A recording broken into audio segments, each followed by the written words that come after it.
Hi, this is Sandy, and my presentation is on the Common Core controversy.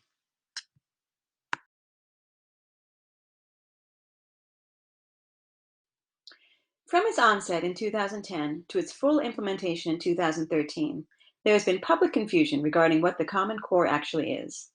Politicians, public interest groups, the media on the right and the left all had things to say about it. Common Core will make our kids smarter. No, it'll make them dumber. Common Core will make kids enjoy school more. No, it'll permit the totalitarian enslavement of children. Few people actually understood what it was.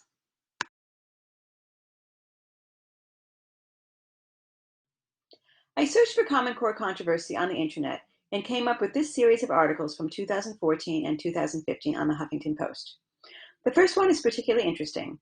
In 2015, U.S. Senator Ted Cruz from Texas launched his presidential campaign, and in a campaign speech he said, quote, "Instead of a federal government that seeks to dictate school curriculum through Common Core, imagine repealing every word of Common Core," end quote. The problem is that the Common Core isn't a curriculum. It's not a federal law, and therefore it can't be repealed or taken off the books, as Senator Cruz has promised he would do if elected president.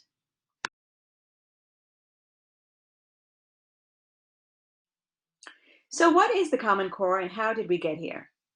For many years, it had become apparent that the United States was losing ground with other nations in academic achievement, particularly in math. The cause was determined to be the lack of consistency in academic standards from one state to another. There was no formal agreement among state education departments on what students need to know and at what level they should be able to perform at each grade level. Beginning in 2007, the National Governors Association and the Council Chief State School Officers began discussing the development of a set of curriculum standards. They initiated the effort in 2009, with 48 states, 2 territories, and the District of Columbia signing on. By 2013, 45 states, 3 territories, and the District of Columbia adopted the Common Core standards and began implementing them locally. New York State fully implemented the standards in the 2013-2014 school year.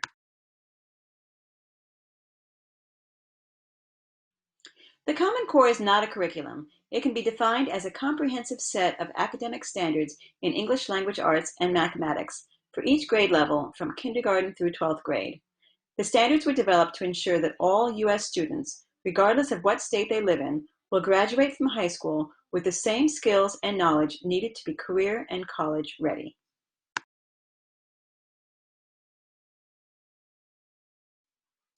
The implementation of the Common Core was political from the onset. Voices for and against it came from both the right and the left. On the right, it was immediately criticized as government overreach, violating states' rights. They saw it as a White House attempt to create a national school board where individual states would lose local control.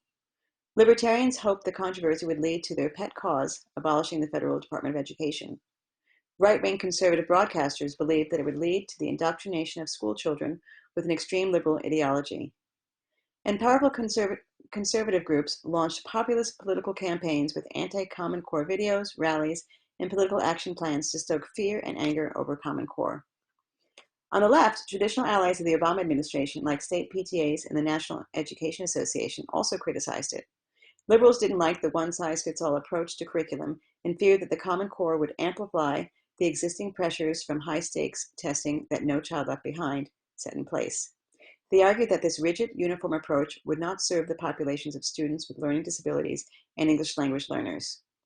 Teachers were some of the biggest critics, arguing that it was created in private without regard for teacher input, and its implementation was rushed and disorganized, giving teachers little time to adjust to the new curriculum.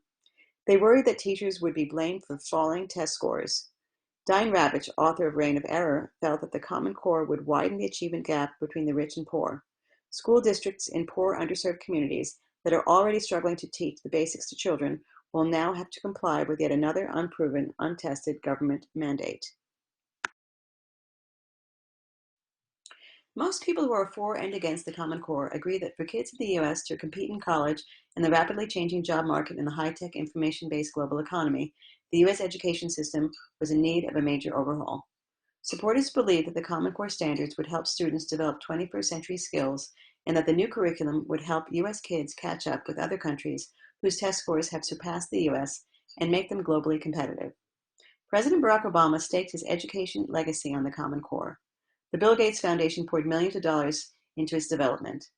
Thomas Donahue, president of the U.S. Chamber of Commerce, and Bill Gates both agreed that due to inadequate skills and knowledge in software technology and development among incoming U.S. labor pool, many U.S. companies are being forced to hire workers from abroad to fill their employment needs. The National Governors Association strongly supported Common Core. Jeb Bush, former governor of Florida, was a vocal advocate of it. And according to Edutopia, even though union leaders have loudly criticized Common Core, 70% of teachers show support for it. Michelle Reed, the education reform activist and former Washington, D.C. public schools chancellor, was a Common Core activist. She was later criticized for closing several public schools, mass firings of administrators, principals, and teachers, and forced to resign amid controversies on how she handled school reform and her failure to achieve significant improvement in student achievement. Public school reformer and former Rhodes Scholar David Coleman, who is described as the architect of Common Core, never actually taught in a classroom or supervised a school. After working as a consultant in urban schools districts, he started a nonprofit consulting firm that was later acquired by McGraw-Hill, and he is now the CEO of the College Board.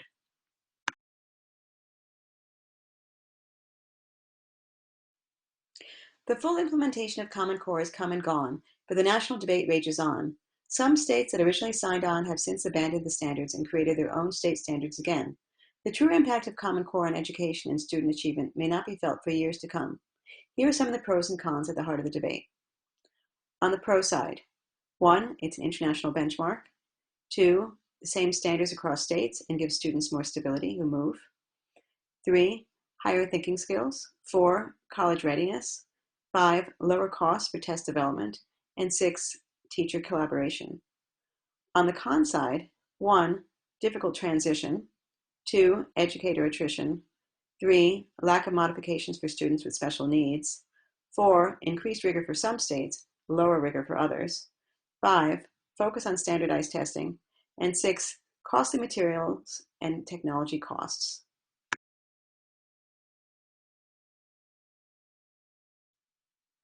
I interviewed a high school math teacher in an urban school in Stamford, Connecticut. I asked him 6 questions. You can pause the presentation to read them.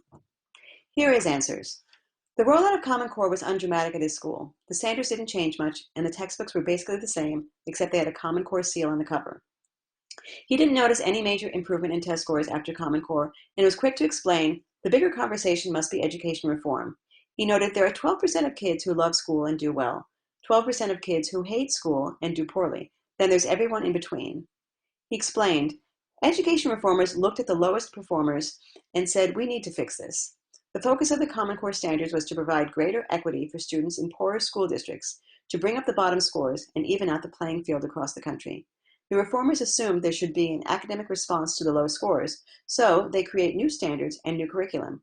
And we go through this generation after generation, new reformers trying to reach the lowest performing kids to bring them into the middle. But this isn't going to work because the issues facing these kids aren't academic issues. Yet the reformers continue to use academic tools to fix them.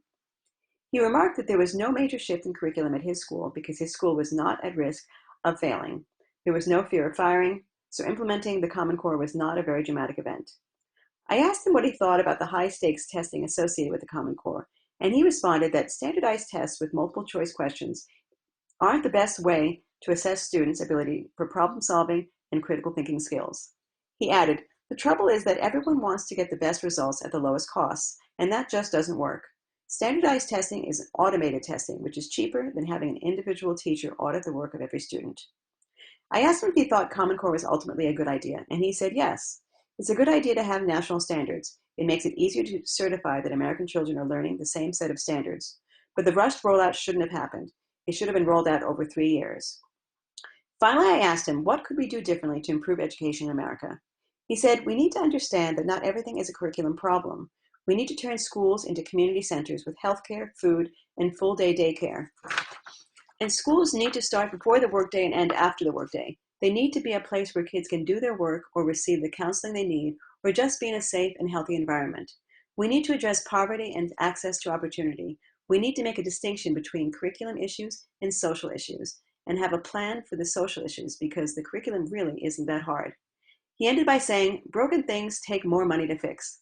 For our broken children, is going to cost a lot more money to solve their problems. The question is, where will that money come from?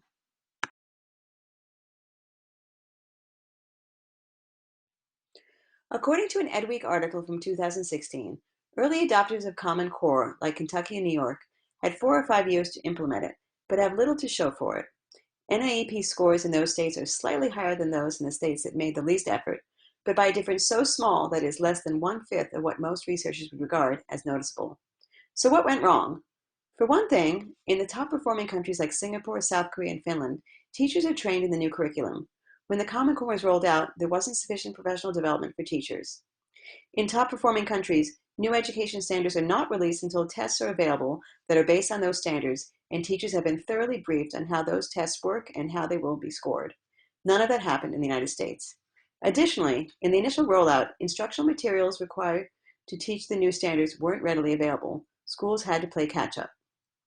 In the top-performing countries, all instructional materials for schools are tightly aligned with the state standards, and the courses the state developed reflect those standards. More than 20 states eventually repealed, revised, or rolled back parts of the Common Core. Kentucky repealed it in 2017. Jack Snyder, a professor of education at the University of Massachusetts, said the idea of shared national standards made sense, but that it was naive to expect them to make a big impact on student achievement without broader investments in early childhood education, teacher training, and school integration. Ultimately, he added, I would say that poverty alleviation programs are a better investment than standardized tests. I think Diane Ravitch sums it up best in her op-ed article in the New York Times. She writes, it seems clear that the pursuit of a national curriculum is yet another excuse to avoid making serious efforts to reduce the main causes of low student achievement, poverty and racial segregation. Standardized tests are best at measuring family income. Well-off students usually score in the top half of results. Students from poor families usually score in the bottom. What is called the achievement gap is actually an opportunity gap. What we need are schools where all children have the same chances to learn. That doesn't require national standards or national tests, which improve neither teaching nor learning and do nothing to help poor children at racially segregated schools. We need to focus on that, not on promoting failed ideas.